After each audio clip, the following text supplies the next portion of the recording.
Our professional souls of international affairs. I'm delighted to welcome you to our webinar day for advisors, looking at how we can help students prepare for a global marketplace. If you all can hear me, could someone just type in that chat box on the right-hand side of your screen so that I'm not talking to myself? Great, thank you, Tom. Yeah, Lynn, yes, Simone, wonderful, thank you very much. I'm delighted to be joined today by my colleague Stephanie Jackson from the Sam Nunn School of International Affairs at Georgia Tech. I'll let her introduce herself, but a quick bit of housekeeping. We'll go through the presentation, and as we go through, if you have any questions, things you're wrestling with, you hear from students, however we can be helpful, please feel free to put them in that chat box that so many of you are using so well. And we'll take all of the questions at the end of the presentation. If you have any technical issues, feel free to email me. You all, I think, have my address, but it's just Carmen, C-A-R-M-E-N, @appsia.org. And with that, I'm going to turn the floor over to Stephanie. Thank you, Carmen. Good afternoon, good morning, everyone, wherever you might be. I am glad to be here to talk with you all about how we can work to help our students better prepare for a global workplace.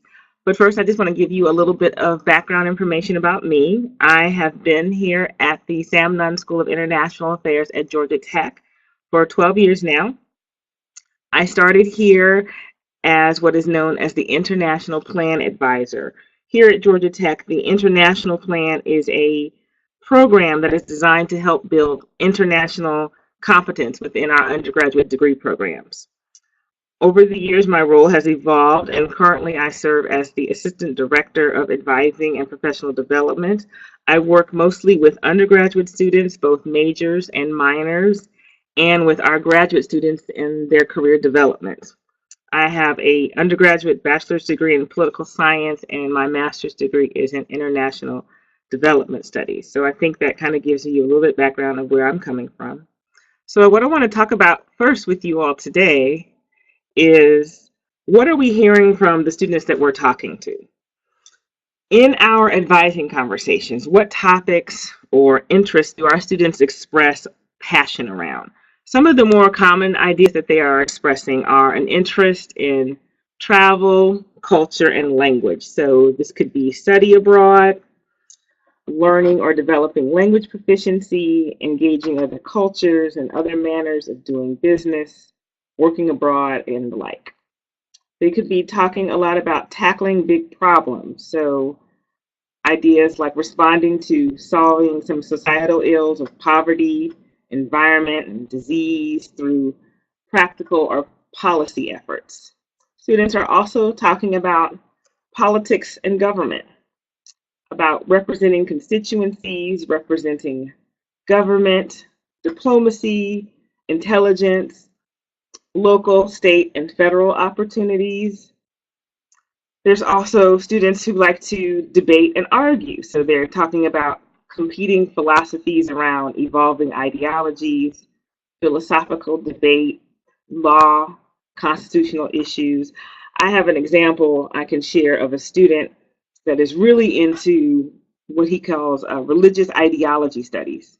He says, and this is a quote, "Religions and belief systems have always interested me because they are a direct reflection of a culture's values. Embedded in some of the world's oldest religions are thousands of years of philosophical debate and ideological evolution. Every day I get the opportunity to interact with students from these different ideologies and cultures because tech students come from all over the country and the world. My interactions with these students only further my belief that understanding breeds cooperation," end quote. So this student is studying our economics and international affairs major, and he learned the data analysis needed for economics and the critical thinking that comes from international affairs. So for him, these disciplines allow him to see how maybe economics can motivate international policy and international relations can drive economic decisions. Students are also talking about helping people. There's this call to service. We hear that a lot. That can be done through volunteering or teaching abroad, through any number of service learning opportunities, and talking about how this can translate into social impact. Students also talk a lot about the desire to see social change. There are issues around human trafficking, social justice movements, and other forms of social activism. And what I like to call, I like this and not that, they're explorers in general. They're very curious and they have this passion to innovate. It's also partially driven by the prospect of global opportunities that they may be encountering. So I have another example of an alumnus who says, this is a quote, "I learned how to identify, analyze, and solve problems, to think critically, analytically, and creatively. This has served me well, especially working on corporate and investment banking transactions, as well as forays into internet startups, real estate, and other business ventures." End quote. So there are a variety of different interests that our students may come to us with. And as advisors, we want to guide them in channeling these into potential careers. Regardless of the majors that they may have selected, all of these interests can have a global component and can be explored in the framework of a global workplace. So most students are very surprised at the flexibility that comes with any major. So a degree in engineering can lead to a career in finance, while a history degree can lead to a job in the healthcare field. Often, I'm asked, what can I do with this major? And I'm sure many of you get that question a lot, not just from students, but also from their parents. But we like to talk with students about the connection between majors and career choices.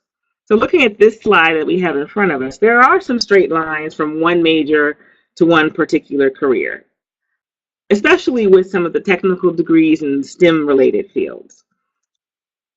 But employers are increasingly seeking candidates, and they don't often use major as a criterion for accepting applications.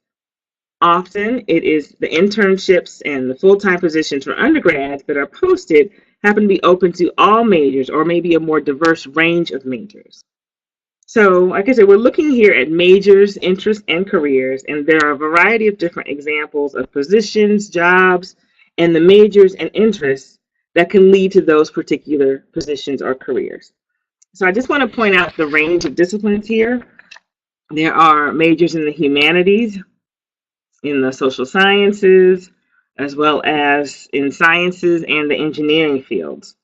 And many careers, even down to the local level, can have an international component to them.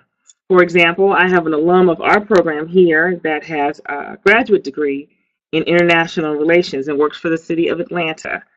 It's surely considered a local job, but her role as Deputy Director of the Office of International Affairs, she is charged with maintaining the city's relationships with the international community, promoting international trade opportunities, encouraging foreign direct investment, and raising the global profile of the city of Atlanta. So while her job is local, it is inherently international with a global impact. And all of these careers or positions that are listed here can be obtained with a degree or training in international relations. I have a couple of other examples I want to share with you about untraditional paths to internationally oriented careers. One of my alumni from our graduate program is now in public affairs and communications for the International Government Relations Unit at Coca-Cola. So he obtained this position after he did a stint as an intern in Coca-Cola's public affairs department. Previously, he had interned with the Carter Center, and before he started our master's program, he did his undergraduate degree in music education and was a music teacher and a program director in Atlanta schools for about 5 or 6 years. He had lived abroad in Thailand and had developed some foreign language proficiency, and also served as a volunteer with NGOs in Mexico, Uganda, and Botswana. And it was through these experiences that he developed a skill set in management, communication, independent and collaborative work, as well as intercultural and interpersonal skill development. He says, and this is a quote, I use my graduate school experience daily, evaluating business environments, tracking socio-political events and the impact they have on our business, understanding the various political processes around the world, and understanding how our business has adapted to the very countries we are a part of are all elements of my job where I use the skills and knowledge I gained at the Nunn School. End quote.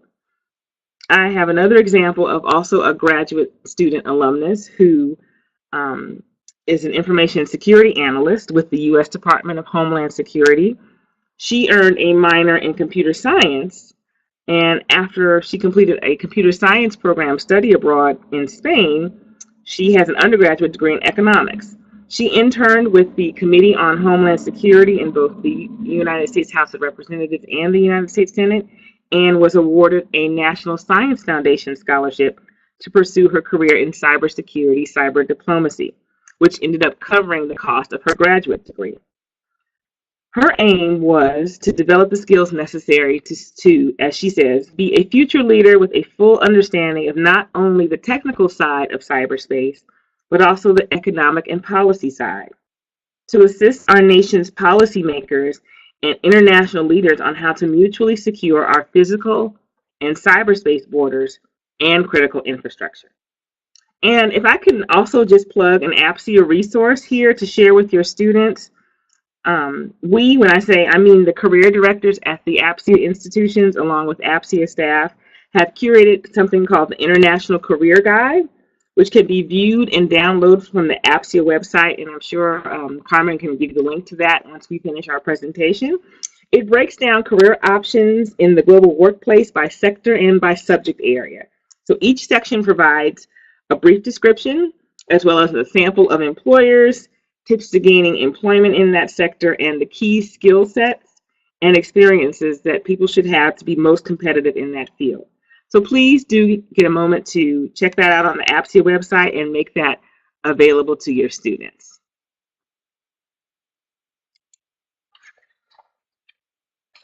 So in terms of the different career options, studying a single discipline is no longer enough. An interdisciplinary, intercultural, multilingual education is becoming necessary to advance in our global workplace.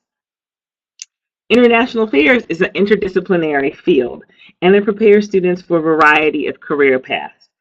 As you see here, communications, media, public relations, business and consulting, development and conflict resolution, energy and environment, education, human rights and law, science, technology, security, intelligence are some of the more prevalent career paths for international affairs. While historically it is thought that international affairs is equivalent to government, and quite truthfully, a majority of my students, when they begin our undergraduate program, they either want to work for the United Nations or for the State Department. According to research by APSIA, approximately 43% of the class of 2016 ended up in the private sector. So it is now the largest employer of our graduates, followed then by the government/public sector, and then by nonprofit, NGO, and multilateral organizations. So when we talk about government, we're including the Department of State, Department of Defense, Homeland and Intelligence agencies, plus agriculture, commerce, the Centers for Disease Control, education, energy, transportation, treasury, etc. And we understand that there's currently a lot of uncertainty about hiring and budget cuts from the administration, but there's an interest in national security that still remains pretty high. So interest in government should also not exclude local government opportunities, state or national offices, just like an example that I gave earlier. Government work may also mean working for a king. There are opportunities to work for a royal family or kingdoms of other nations, as well as with consular offices and embassies of other countries. Nonprofit opportunities include organizations like the American Bar Association, CARE, Catholic Relief Services, the Center for International Private Enterprise, Habitat for Humanity, and other non-governmental organizations and foundations around the world.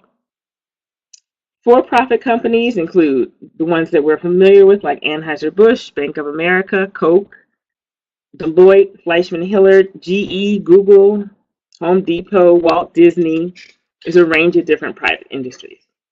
Intergovernmental organizations include the World Bank, the United Nations, the European Union, etc., and then other organizations. Some students go on to start their own companies. Entrepreneurship is definitely growing. There are travel and tourism companies, global health and sanitation programs, global commerce and technology initiatives, and the list goes on. So while the world is open to them, there are particular skills that are necessary to find success in this global workplace. So we want to talk about their skills. There's a lot of conversation about skills, particularly the skill set of younger workers, and they're being prepared for today's global workplace. The National Association of Colleges and Employers, NACE, refers to this as career readiness, or the competencies that prepare college graduates for a successful transition to the workplace. Anecdotally, I can tell you that employers I talk to emphasize the importance of soft skills as key to hiring and then eventual success, promotion on a job. That's communication, teamwork, problem-solving orientation, emotional intelligence. These are the key abilities that employers are screening for, and it is imperative that we help our students find ways to develop these skills throughout their college careers. For careers in international relations, I'd like to point out a few that would give them an edge in the global workplace. So, professional experience, local, online, national, international. Exposure and experience to the world of work to understand what it is like working in a given industry, organization, or a particular job. Students should be able to demonstrate personal accountability and effective work habits. That is, punctuality, working productively with others and others, time workload management skills, the ability to learn from mistakes, and so on. Communication skills are important. That's excellent written and verbal communication skills, being able to write in various forms. So creating briefing papers, memos, research papers and reports, white papers, etc. Have strong public speaking and presentation abilities.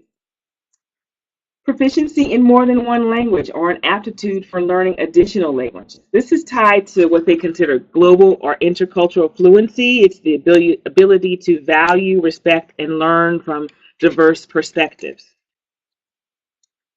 Analytical quantitative skills. This is the ability to obtain, interpret, and use knowledge, facts, and data for human capital or other business elements. This includes critical thinking or problem solving and using sound reasoning to analyze issues, make decisions, and overcome problems. Technical skills. Technical skills is really about leveraging existing digital technologies and adaptability to new and emerging technologies ethically and efficiently to solve problems, complete tasks, and accomplish goals. So this includes skills in everything from graphic design to social media to data analysis to coding and computer programming, geographic information systems, modeling, etc. Project management includes leveraging strengths and skills to organize, prioritize, and delegate. So it entails building collaborative relationships and working within a team structure in the stages of managing a project or a program. Students won't necessarily need their PMP certification at the start of a career, but they should definitely be familiar with the initiation, planning, execution, launch, control, track, delivery, close processes of a program management. And then also networking.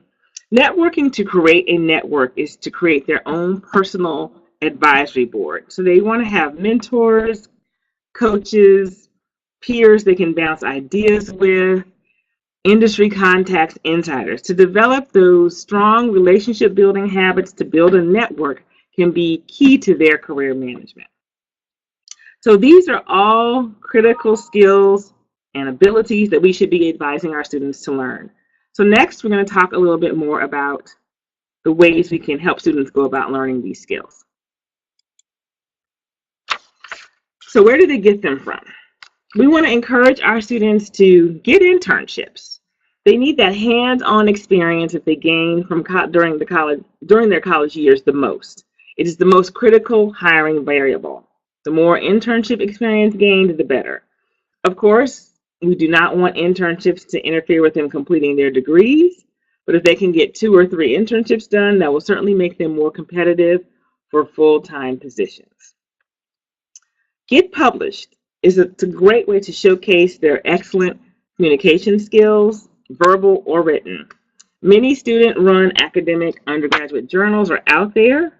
There are also research opportunities with faculty that can lead to getting published.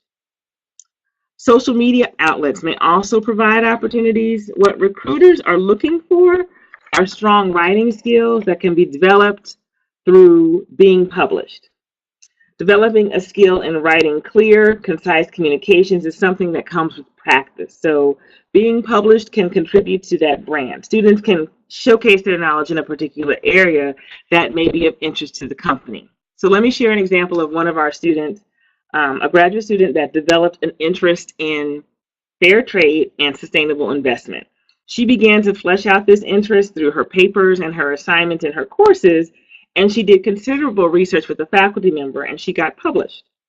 She was able to refer back to her portfolio of writing and work in this area during her interviews as a Presidential Management Fellow finalist, and she was offered a PMF position with the Department of Commerce International Trade Administration. That's one way. Additional things that they can consider are pursuing a minor or a certificate or an additional major. So taking courses outside of their primary major to develop a concentration. Employers view this additional breadth as a benefit. So if a student is studying an engineering or a technical discipline, a minor in business or a foreign language would be attractive for global employers. Or if studying in the liberal arts, a minor in business or communications/digital media would be an attractive specialization. Increasingly, employers are looking for those candidates that stand out. So having that specialization is one manner of doing that. Study or travel abroad. Learn a language. Fellowship programs that offer funding for international experiences to do international study opportunity or international internship, and may pay for graduate school or offer professional internship or traineeship experiences with government offices or NGO offices. They provide a valuable benefit and they bring prestige to one's resume. So encourage them to consider fellowship programs. Students should also be involved in leadership. Try to get on an exec board, a president, director, committees, etc. It's preferred over membership in an organization. However, any type of extracurricular participation is looked upon favorably. So this shows evidence of an ability to work well in teams, to manage others, to manage budgets, programs, time, etc. Find ways for students to get involved in international or global themed events and organizations on and off campus. Ideally, something like International Education Week, which happens to be this week. We're promoting this as an opportunity to participate in IE Week. They can also join something like Model United Nations or apply for a traineeship with ISIC or ISDE, or maybe join a campus club on culture and language or a topic of interest, like sustainability or human rights, etc. Also, they can join professional organizations and take advantage of the student rate or the young professional networks to network with alumni, have them talk to professors and make connections and practice polishing those interpersonal skills. So as advisors, our role is to guide students to make wise choices to maximize their time in college. Working with undergraduates, there is a timeline to this. Not many people, yet they may be able to study abroad or to start a new language. So it's important that we kind of help them craft a timeline to build upon their skills and assess their career readiness throughout their years of college. As they take coursework, they develop an interest in a particular minor or begin to formulate an interest in a research topic that they can cover throughout their different courses. In effect, developing an expertise. They can join organizations early on as a member and take on increasing responsibility and use that experience to build connections and network with other leaders and organizations. As they begin to search and then interview for internships, then they have the experiences they can talk about: leadership, language, research, study abroad, etc. And with additional internships, they become more competitive for full-time jobs.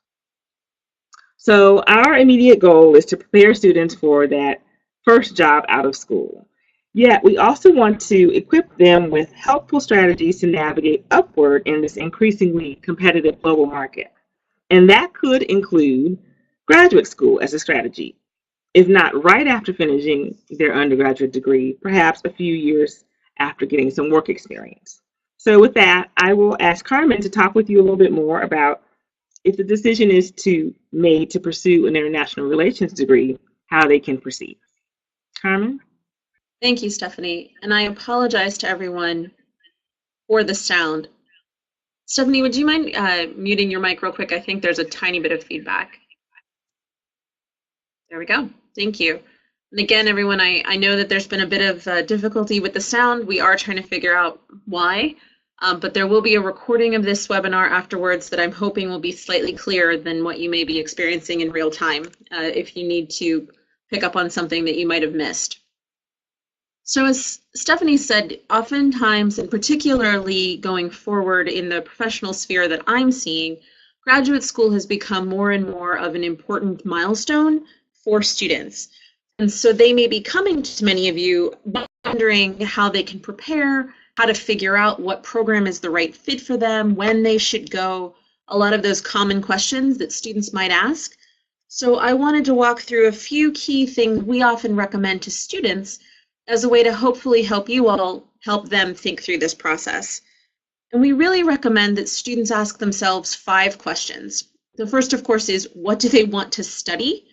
And encouraging them and helping them to understand how different curricula are structured, what's very flexible, what's very prescriptive, and where they want to be on that continuum. And particularly tying that back to the different skills and competencies that Stephanie walked through that we know employers are starting to demand more and more. What kind of skills can they marry together technically, communication-wise, writing, internship, study abroad? How do all of those pieces fit into the structure of their master's program? I'm sure many of you have also had the conversation with students about whether they're qualified for different programs. Most schools will publish their average admissions criteria, and we always say that there's no one particular number that will keep a student out of grad school or get them in, but it is helpful as always to help students contextualize where their particular GPA, their years of experience, their GRE scores, or LSAT scores or whatever fall within the average range of the admissions criteria. Another key piece of this that students often don't zero in on initially is whether or not they like being wherever the school is located. If your particular school is in a very urban environment and the student loves the atmosphere and doesn't want to leave that hustle and bustle of an urban environment, then steering them towards schools that resemble that kind of living environment is probably going to set them up better for success. If that kid loves New York City, then College Station, Texas, wonderful as Texas A&M might not be the right fit for them. And vice versa, if they love a school like or an environment like Texas A&M, sending them to Paris or Tokyo or New York or DC may not again be the right fit for some place where they're going to spend the next 2 years of their life. So encouraging them to think about more than solely the academic component can be a key piece of the discernment process. Many students we know are very focused on debt and the financial situation that's going to be with them coming out of undergraduate and then thinking about graduate school. And we have a number of resources to think about how they can pay for school. And if you have questions about some of those or worries that you've heard from students, I'm happy to talk about that in the Q&A period. But I think the most important question on this list is the one that ties back to Stephanie's earlier presentation. what is next? What is the professional fit? If you have that student who's interested in different aspects of either international affairs specifically, engineering, history, mathematics, any of the STEM fields, the arts, how can that particular grad program in any discipline advance their professional suitability and build the skills and competencies needed for the marketplace of the future? So that links back to the curriculum, but it also involves access to opportunities, access to faculty, the chance to build those networks. Each of those pieces that Stephanie touched upon should be reinforced and deepened on the master's level. So making sure that the student is building out what they need in that program and helping them think through what kinds of things will set them up well for that first job out of school, the 5th job out of school, the 10th job. How is grad school a springboard into that future iteration of themselves? Now, I'm sure you all are aware of these pieces, but on the whole, students are going to need to prepare their resume. They're going to need to get transcripts from every institution. Again, as they think about resumes, some schools may ask for a CV, particularly if you have students thinking about academic or PhD programs and helping them understand the difference between the two. Most schools are going to ask for standardized test scores. It could be the graduate record exam, the LSAT, the GMAT, whatever the specialized test is in their field. And then they're going to need to have essays and statements and letters of recommendation. And encouraging students now, while they are undergrads or young professionals, to think about who will write a compelling letter of recommendation, staying in touch with those people over time, building the networks, building the ties. If it's just a faculty member, even a very famous faculty member, and all they can say about that student is that Mary was nice and came to class, that's really not the kind of letter that grad schools or employers or fellowship programs are looking for. So talking to students about how they build and maintain those relationships in the long term. That can actually also be a great workshop or brown bag to do with students to think about how they cultivate and maintain their networks of professional contacts. And that could also actually be something you could do with the alumni office, those of you who are not in an alumni office, as a way to pair and really practice that skill. Because a lot of times students only think about letters of rec when they need them. So it might be 5 years since they've been out of school and have to try to reconnect with a professor who's had hundreds of kids come through their classroom since that particular student. One of the other challenges that students often have is the question of essays. And how do they write a compelling essay that doesn't sound exactly like everybody else's essay? I think the more students can be coached to tell their distinct narrative, to talk about who they were, what were their work experiences, life experiences, volunteers, how they grew up, courses they've taken, the languages they've studied, how did all of those things in the past inform who they are today? And how that particular life set of experiences has challenged and changed them in the present tense to go into graduate school, to study a particular subject, to get excited about a particular issue. So who they were and who they are, and why now, why this particular person is motivated at this particular time to study this particular program. So that part of the journey, and then looking out into the future, why that school at this particular focus or this particular set of faculty members, who does that student want to be, and how is this particular grad program part of that longer journey and narrative? So that particular set of experiences can only belong to that student, and it can be a great way for someone to tell a distinct narrative in several parts that explains to the school that the student has done their research and their homework and really thought about how that program is a key leverage point in their professional development. And being able to explain all of that is something that you can certainly help walk a student through as you ask them questions about how they see change happening in the world and how they want to contribute to one particular aspect or another. And I would say that's true no matter what the discipline, whether it is STEM or the arts or international affairs, the humanities, having students really zero in on how they see themselves as an actor of change and how that's informed by who they are, who they were, and who they want to be can really help them outline a compelling essay or personal statement. One of the questions that I get most of all, and I'm sure you all may hear this too, is what is it that schools are looking for? It seems to be this grand mystery. And I think it's really a holistic approach. I don't know of any school that solely bases their process on one number or one factor.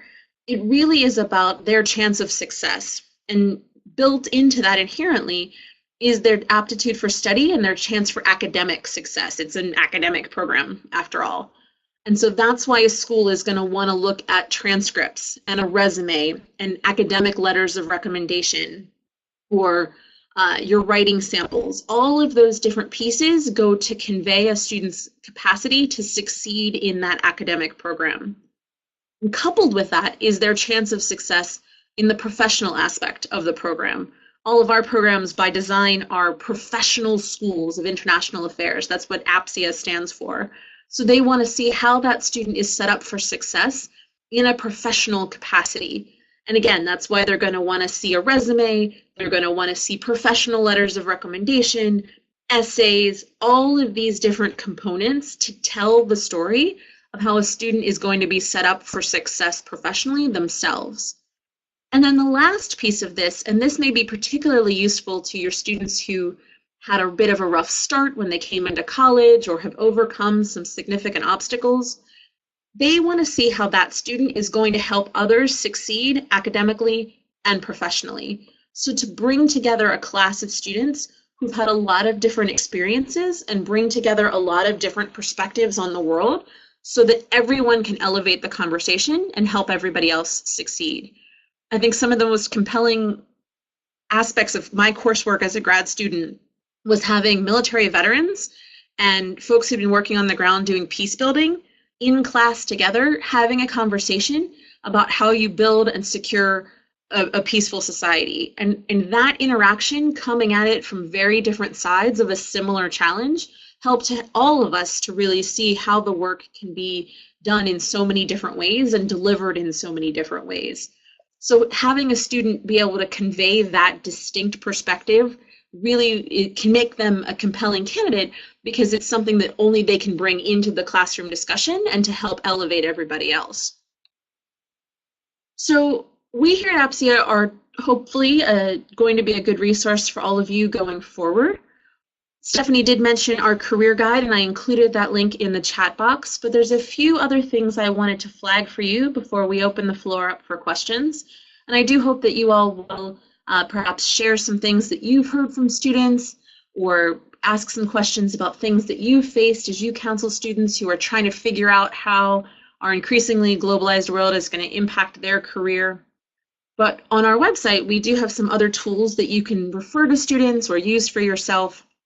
We have a list of all of our member programs that outlines a little bit about who they are, what kinds of coursework they offer, what kinds of programs they offer, has links to their employment outcomes, a virtual tour, ways to communicate with them, lots of different aspects as students begin that research and discernment process, and so that they can start to get a sense of the structure, the skills that are built, the things that are needed. As students also try to wrestle with how they might pay for study abroad, work abroad, grad school, even undergrad programs, we have a list of fellowships and scholarships on our website that we add to as often as we can. And it's a filterable directory that students can hopefully use and draw upon as they try to find the resources to do all sorts of different things. We also have an events page on our website. Well, all of our events are free, and so students can find opportunities online or wherever they happen to be to connect with us and our schools. We just got back from Tokyo and Taipei and Seoul, so truly wherever students happen to find themselves around the world, there's a decent chance that we might be there. We're also fairly active on social media, and we regularly post internship, fellowship, event, program, faculty stories, alum stories, all sorts of different resources and tools and narratives on Facebook and Twitter. We have different videos on YouTube, and this will be one of them shortly, where students can hear directly from, say, our directors of admission about more on what makes a compelling letter of recommendation or how they can pay for grad school. We also post opportunities on LinkedIn when we can, on various photos of different activities on YouTube, Instagram, excuse me. And then we have a regular monthly newsletter with different resources and opportunities through MailChimp. You'll also see my email there on the page, so feel free to reach out, particularly if you aren't comfortable asking questions now. And we can talk a little bit more about how you can maybe bring some international content to your campus or what might be useful for you. We're also always happy to try and build relationships between your campus and our members. So if there's something in particular that you're looking for, I can't promise, but we are always happy to try. There are 4 particular things I wanted to flag for you all, and then please, again, as you have questions, feel free to put them in the chat box. Tomorrow, we will have an online graduate school fair, again, free and open to students anywhere in the world. It's from 4 to 6 p.m. Eastern, so hopefully students on the East Coast or in Europe who might be just finishing up work or an internship can catch us during the early dinner hour. Students on the West Coast and other parts of the world can pick us up a little earlier in the day. But it's really a great chance for students to connect with 24 different APSIA members, get their questions answered, and start to build some good relationships with schools and programs. Our colleagues at Foreign Affairs are sponsoring an undergraduate essay contest, and that's a wonderful chance for that kind of publication that Stephanie was talking about. It's a chance for students to think through a complex issue, put forward their ideas, and then actually get published in Foreign Affairs itself, which is a preeminent journal in our discipline. So that's a wonderful chance for students to think through a complex idea and get evaluated. And you can see the link there, and you'll also find it in a lot of our different channels. We're having a webinar for students themselves with best practices in applying to graduate school that'll unpack some of the pieces that I talked about, but go into more depth, and that's December 6th. We hold those monthly. So if you have students who are either out of school or can't make it that day, if they visit our website, you'll see the whole list for 2018 as well. And then finally, if you have any great students, particularly those interested in international communications and marketing, we are looking for our spring intern. The deadline to apply is this Friday, and all of the information about what we need for an application is on our website. And starting this spring, I'm pleased to say that we're going to be able to offer a small stipend to help students. So hopefully, if you have great candidates, you will send them our way. And with that, I'm going to open the floor up for questions. Please let me know, let either of us know what it is that you might be wrestling with, how we can help, what sorts of things you've been hearing from students, and how you might be thinking about the global marketplace and trying to get students ready for that space.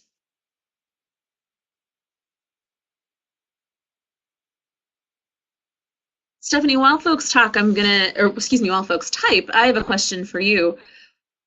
Because tech is such a mixture of different kinds of students, what challenges do you see students who maybe aren't yet thinking about how the world is globalized? How have you found a good way to explain to them that these are skills and things that they need to be aware of? Hello. There we go. Okay, there we go. For students who aren't, I guess, like you said, aware of the global marketplace, well, one of the things that we do from our orientation actually is we have something that is related to current events and world events and world news. So that starts at orientation with freshmen. So actually, it's something that's incorporated from that point on, and also then into our first year orientation courses. So after that, there are opportunities that we have in terms of like the majors fair, or sometimes with the career fair, where our certain offices on campus might promote different minors or research opportunities or other co-curricular activities that will promote some sort of global involvement. So we also have an office here on campus for global internships. So they are strictly tasked with helping students find international internships. As I mentioned earlier, I started here at Georgia Tech as an advisor for the international plan. So international competency is something that is addressed early on here at Georgia Tech. So for a technological institution, we have a really high number of students who do have overseas experiences. Over 40% of our students do participate in study abroad, which is relatively high. particularly for schools that offer technical degrees. So it's something that actually is pretty ingrained into our students from their freshman year. But if there's an opportunity for a student to come talk with us about it, we certainly will promote our minors.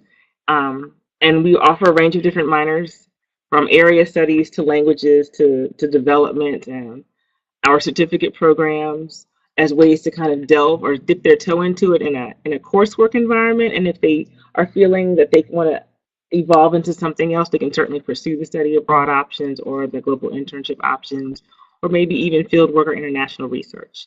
But we, like I said, we kind of started off at the freshman year. I don't know how many other advisors find that they incorporate international experiences into their freshman or first year orientation programs, but we do that pretty well here at Georgia Tech. Great. Tom says he works with first and second year students in advising, and many feel that a second language is a barrier to entry to these types of careers and programs.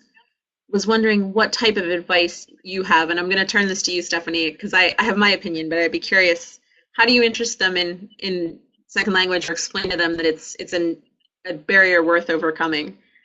Yeah, I don't have a barrier. I think what students might have to figure out is how to fit it in. A lot of times when students talk about trying to fit in language or international affairs into their schedule, they're trying to figure out how to make it work for their college career. A lot of times they see the possibility for their professional career, but they don't know how to make it work for their college years. And so working with them on some of their time management is one of them. And then to also, one of the things that attracts students is money. And particularly for the critical languages, there's a lot of money out there that will pay for study abroad or even their undergraduate degrees if they are studying them, for languages like Russian, Arabic, Chinese, Mandarin. There's a lot of money out there to pay for those kinds of studies or those degree programs. So mentioning the funding, finding ways to help them manage the program within their college curriculum, the opportunities that can come from that, of course, when we have alumni come in to speak with our students and talk about their experiences and the things that helped prepare them for their careers, is also something that tends to influence or motivate students. So those are just some of the ways that I would try to help them consider another language or adding a language to their college curriculum. The only thing I would add, and I agree with you, that I think it makes sense to appeal to their more base nature, to talk about it as a needed skill for professional development. I think another good way in is to find something that interests them, whether it's music, arts, comic books, something that has an international component to them, and then using that as a gateway into saying, well, you can learn more about this music if you understood the language, or Japanese comic books would make way more sense if you perhaps picked up a little Japanese. So finding some gateway drug into the foreign language study that's coupled then with the professional argument, I've found to be a good way to get students to actually stay with it, because many of them know that it's something they have to do, but they're either nervous about it or can't work it in, and so it can be something they're not even going to attempt to hurdle. And then also to consider informal ways to support their study of a language. So if there are conversation groups, around campus or in the city, or if there's other cultural events traveling through your city, that they can go and maybe practice their language. So it doesn't necessarily always have to be so formal, but find fun ways to incorporate the language learning that allows them to practice that, or be exposed to different cultures and different people. It might also encourage them to consider it that way. That's actually a great next question for you, Stephanie. What types of resources I live in Washington, D.C., so it's easy for us sometimes to access international content. Mm-hmm. Do you have any recommendations for great sources, particularly of free international content, to bring into a school or campus? Well, here in Atlanta, I guess we're fortunate to be in a pretty international city, but because we have a lot of consular offices here in Atlanta. But if there are consular offices, if not, because the embassies are mostly in D.C., but if there are consular offices in or around the city that you're in, reach out to some of them, or get on their listservs to learn about some of the events that they might be promoting that are coming up. Sometimes there are sister city relationships that you could also investigate. There are different organizations that are involved with that. Also, if there are different Chamber of Commerce offices, sometimes they have connections with foreign investment that they might be able to facilitate some of the cross-cultural learning, or maybe bring in speakers to your school to talk about different international business opportunities. And then, with any of the arts, music, arts, those kinds of activities, if your local county organizations, local government, municipal government organizations, or any other art opportunities through your school, they might have some connections that will be bringing in different types of artists or events that are coming in that you might be able to promote to your students that might have a global or international component. So those are all kind of different ways that you can find international influence in your community. Lynn notes that some religious organizations may also offer opportunities, which is a great insight. And I would add also all of the United States is covered by one of 16 diplomats in residence, who are Foreign Service officers of the U.S. State Department, whose job it is to come to different university campuses and talk about the work of international affairs, specifically the State Department, but in a broader context. So they have a whole map on their website that will tell you who your DIR is that covers your territory. And even if they're not based in your city or state, you are part of their jurisdiction. I'd also commend to you all the World Affairs Council Network and the UN Association Network, both of which, as Stephanie talked about with Sister Cities, are local organizations whose mission is to bring international content to campuses, to high schools, to communities. And so they often have a lot of great opportunities to plug students into international content. It's free for you most of the time, or it can be a good way to start to build relationships. It can also be a great gateway for students to get internships. And then also, as Stephanie mentioned earlier, even the mayor's office. A lot of small towns, large cities across the country are trying to think about how they plug in to the global context. It might be for foreign direct investment. It might be to attract international students or tourists. It might be to understand the impact of immigration or refugee resettlement.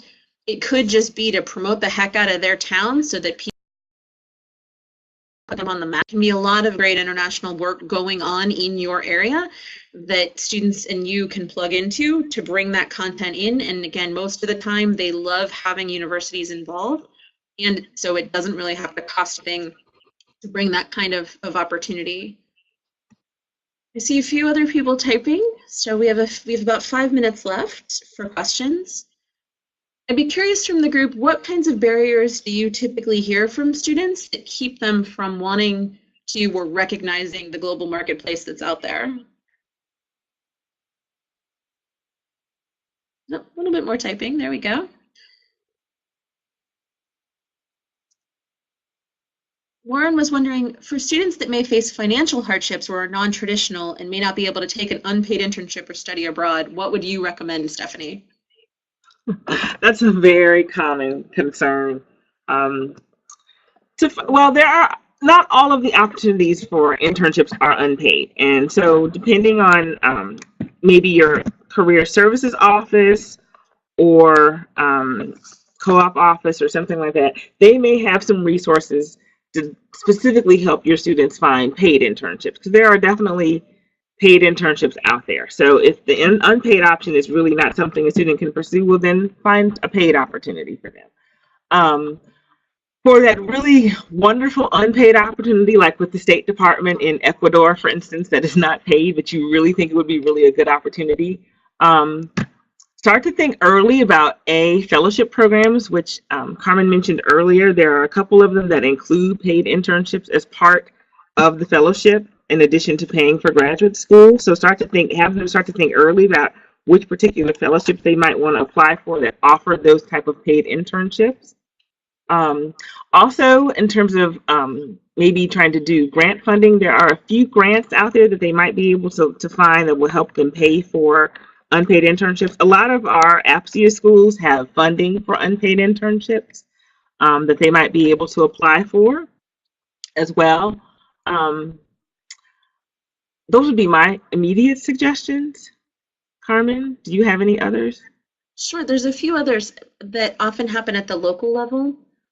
Oftentimes, the local chapter of the Veterans for Foreign Wars, the Rotary, the General Federation of Women's Clubs, some of these old time, what a terrible phrase, more established, locally focused organizations that have an international component to them offer small student support stipends for international travel. So perhaps they're not going to give that kid $5,000 to go live in Namibia for a year, but if you pull together 5 or 6 of them, there might be a couple hundred here, a couple hundred there, and maybe they can do that 1-week mission trip or 1-week service project in Cuba that's part of your university program. Or you piece enough together and the student gets resourceful and they can do that unpaid internship and piece together some different kinds of living expenses. So there's some great resources locally as well that students can tap into. And I know from tangential involvement in some of those groups, oftentimes they can't find enough students to apply. So that can also be a great way for students to tap into some other pockets of funding. So Rotary, the VFW, the women's clubs, and other local, even your local Chamber of Commerce may find some great stories to tell out of having that student go do something amazing overseas. And just to tap into add on to that, scholarship programs in general, not necessarily aid that you always get from FAFSA, but independent scholarships, they may or may not have a rider on what they have to be used for. So if they don't necessarily have to be used for tuition, but can be used just for expenses as part of your college career, they can apply for little smaller scholarships that might be able to pay for an unpaid internship. So those could be local scholarships. They might even be scholarships that are offered through the school or through the community, or if there's an area of interest that they're pursuing, to find those kind of organizations that work in that area. Sometimes there are smaller scholarships that way that don't necessarily say they have to be applied towards the education or the tuition, but can be used for just general college expenses, and that could include an unpaid internship as well.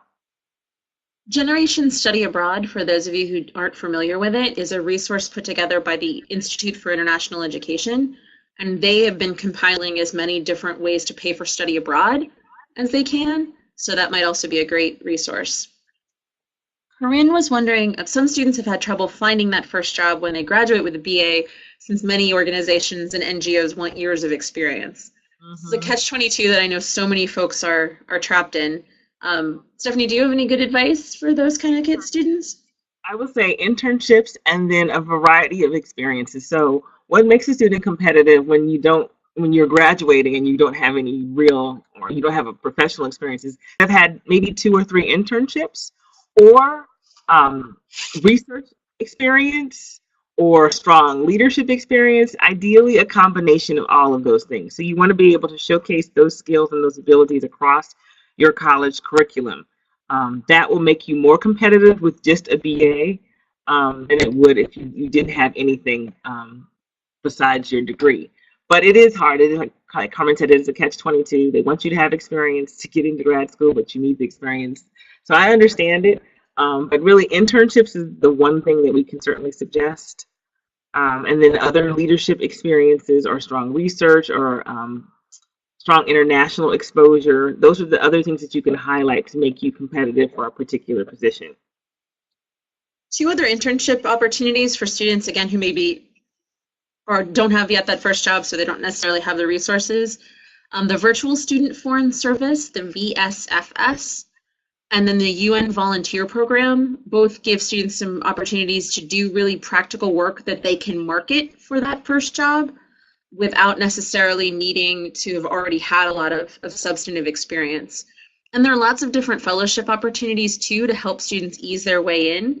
And there's always things like Peace Corps as well. And I see that Manuel mentions that some of the negative press that he's hearing from his students that couple with financial hardship to make the environment a little less positive than we would typically hope for it to be in terms of thinking about the U.S. engagement with the world. I know this is something that I hear from students a lot, and we have talked a lot with students about the need to separate the call to service from some of the more temporal changes in administration or in policy, and thinking about them as distinct things, and how dedicating your career to being of service can be a really long-term investment of time and self, regardless of whoever it is that happens to be in a particular administration, whether you like what they're doing or not. There's a great piece by an APSIA dean named Jim Stavridis in Time Magazine, I think this week, talking about that differentiation that can be a great thing to share with students. And I believe it's called "What Do I Tell Students Who Want to Work for the Government but Not This Administration?" Or it's a very blatantly political title, but the point is a larger one.